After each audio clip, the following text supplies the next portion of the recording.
आज़मीन को अपने एहतजाजी तहरीक का हिस्सा बना रहे हैं तो उनको आप फिर उसके बदले में नवाज भी रहे हैं और उनको इस तरीके की ऐसे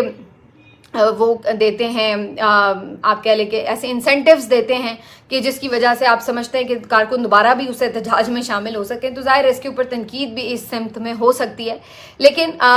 पीटीआई का ये मानना होता है कि जी हमारे जो भी एहतजाज वगैरह के हवाले से प्लान्स हैं उसको लेकर के जितना भी उसके ऊपर रकम खर्च होती है वो जो लीडर्स हैं वो अपनी जेब से करते हैं, पार्टी फंड से होता है, वो सरकारी खजाने से नहीं दिया जाता। तो बहरहाल अब ये तो कोई इंडिपेंडेंट ऑडिट हो तो उससे पता चल सकता है कि क्या सूरत हाल है, लेकिन बहरहाल अली अमीन गंडापुर साहब ने तो उनको काफ़ी ज़ोरदार तरीके से वेलकम किया। अब आ जाते हैं जी इस बात के ऊपर कि